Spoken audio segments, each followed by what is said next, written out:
In a world filled with questions, where wisdom knows no boundaries, join us on a journey of enlightenment and endless learning. Eternal Teachings. TV. Discover the eternal. The Earth, our cradle, betrayed us. Or rather, we betrayed it first, and in turn, it reclaimed what was always its own. The cataclysm did not strike like a bolt of lightning, sudden and fierce. Instead, it crept upon us like a shadow growing ever longer as the sun sets.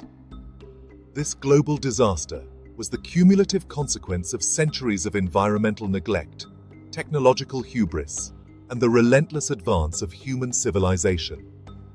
The initial signs were subtle: erratic weather patterns, slowly rising sea levels, the inexplicable and devastatingly powerful storms that began to reshape coastlines. Yet, the true magnitude of the disaster was revealed when the polar ice caps, weakened by decades of warming, collapsed into the ocean. The ensuing rise in sea levels was apocalyptic. Entire cities, London, New York, Tokyo, vanished beneath the waves within weeks. Coastal regions were obliterated, and the survivors, who once numbered in the billions, were reduced to mere millions, scattered across what little dry land remained. As the waters continued to rise, they consumed more than just the cities. The forests, once lush and green, were submerged, their ancient trees transformed into eerie underwater skeletons. Mountain ranges, once towering and majestic, now barely broke the surface of the endless sea. The world as we knew it was gone, replaced by an oceanic expanse stretching as far as the eye could see.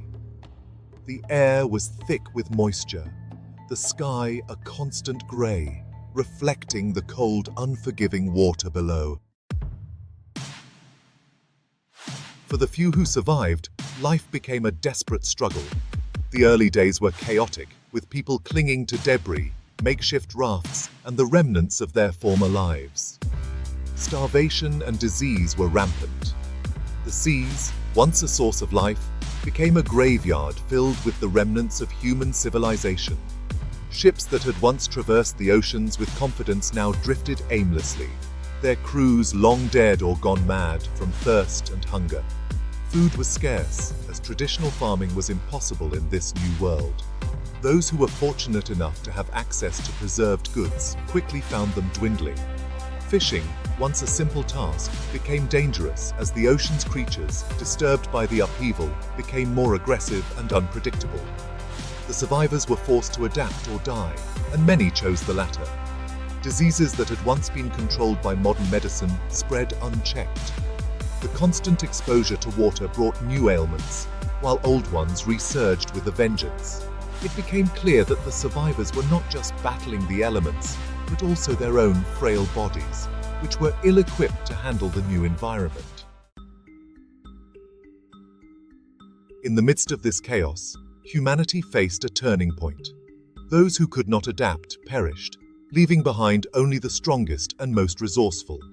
These survivors, driven by an unyielding will to live, began to notice changes in their bodies. It started with minor adaptations: a slight thickening of the skin, an increased lung capacity, a heightened sense of smell. Over generations, these changes became more pronounced, more extreme. Lungs, no longer reliant on air, began to function like gills, allowing them to breathe underwater. Limbs, once meant for walking on land, transformed into powerful fins, and eyes adapted to see in the murky depths. This was no longer mere survival. It was evolution, rapid, relentless, and unstoppable. Humanity was becoming something new, something more suited to the aquatic world that now defined their existence. The surface of the Earth, once their domain, was now a distant memory, a tale passed down through generations as myth and legend. The transition from land-dwelling humans to aquatic beings was not immediate. The first generations of survivors were still largely dependent on the remnants of their terrestrial lives. They lived on floating islands made of debris and scavenged materials. These makeshift communities were constantly at the mercy of the sea, drifting aimlessly with the currents. The survivors quickly learned that survival in this new world required cooperation. Those who tried to go it alone perished, while those who banded together managed to eke out a living. They developed rudimentary tools for fishing and hunting, using whatever materials they could find. They learned to distill salt water into drinkable water, and they began to cultivate the few plants that could survive in this harsh environment. As generations passed, the survivors began to change. The harsh conditions of the new world favored those who were strong, resourceful, and adaptable. Over time, these traits became more pronounced, as the weak were weeded out by the relentless pressures of survival. The survivors became taller and leaner, their muscles more suited to swimming than walking.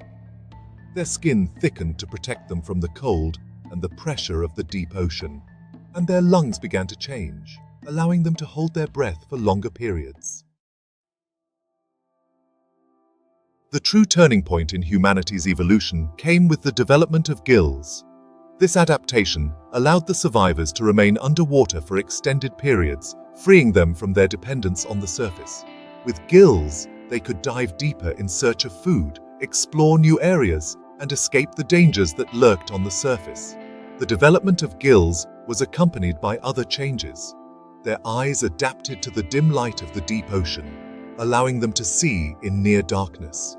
Their limbs became more streamlined, with webbed hands and feet that made them more efficient swimmers. Their bodies became more buoyant, allowing them to glide effortlessly through the water.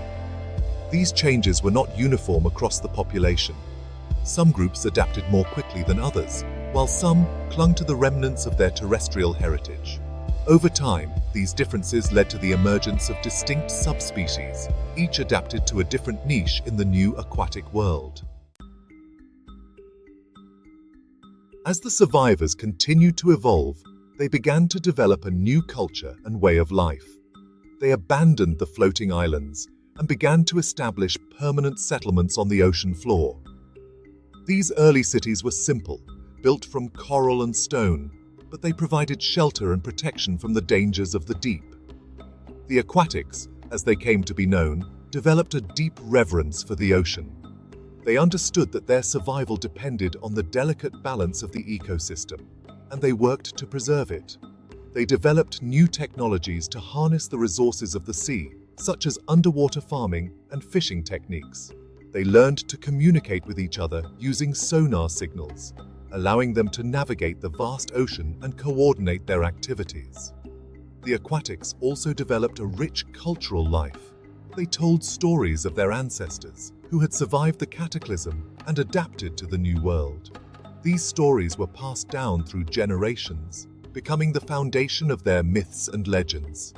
They developed a complex system of rituals and ceremonies, celebrating the ocean's bounty and honoring the spirits of the deep. Life in the ocean was not without its challenges. The aquatics faced constant threats from predators such as giant squid and deep-sea sharks.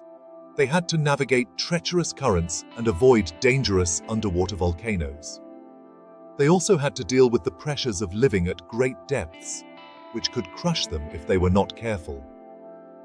To survive these challenges, the aquatics developed new strategies and technologies. They built underwater fortresses to protect themselves from predators and used sonar to detect and avoid dangerous currents. They developed advanced diving suits and submersibles, allowing them to explore even the deepest parts of the ocean. The aquatics also learned to harness the power of the ocean itself. They developed tidal energy generators and used underwater currents to power their cities. They cultivated bioluminescent algae to provide light in the darkness of the deep sea. They even developed a form of underwater communication, using a combination of sonar and chemical signals to transmit information over long distances. As the aquatics adapted to their new environment, their society evolved as well. They developed a complex social structure with different roles and responsibilities based on their skills and abilities. Some became hunters, venturing into the deep ocean to catch fish and other prey. Others became farmers, cultivating seaweed and other crops in underwater gardens. Still, others became builders, constructing the cities and fortifications that protected their communities. The aquatics also developed a system of governance, with leaders chosen based on their wisdom and experience. These leaders were responsible for making decisions that affected the entire community, such as how to allocate resources and how to respond to threats. They also served as spiritual guides, leading rituals and ceremonies that honored the ocean and its creatures. The aquatic society was based on cooperation and mutual support. They understood that their survival depended on working together and helping each other. They developed a strong sense of community, with everyone contributing to the common good. This sense of community was reinforced by their deep connection to the ocean, which they saw as a living entity that provided for them and protected them. After centuries of adaptation and evolution, the aquatics had become a distinct species, perfectly suited to life in the ocean. They were no longer the land-dwelling humans of the past, but a new species with their own unique abilities and characteristics. The aquatics were taller and more streamlined than their ancestors, with long, powerful limbs that ended in webbed hands and feet. Their skin, once soft and vulnerable, had become thick and resilient, capable of withstanding the crushing pressures of the deep ocean. Their lungs had fully transformed into gills, allowing them to breathe underwater effortlessly. They could remain submerged for days, even weeks, at a time without needing to surface. Their eyes, adapted to the dim light of the deep sea, could see in near darkness, and their bodies had developed bioluminescent patches that allowed them to communicate and navigate the ocean depths.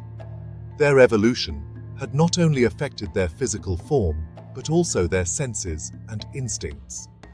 The aquatics had developed a heightened sense of hearing, allowing them to detect the faintest sounds in the water. They could communicate with each other using a complex system of clicks, whistles, and pulses, a language that was incomprehensible to the land-dwelling humans of the past.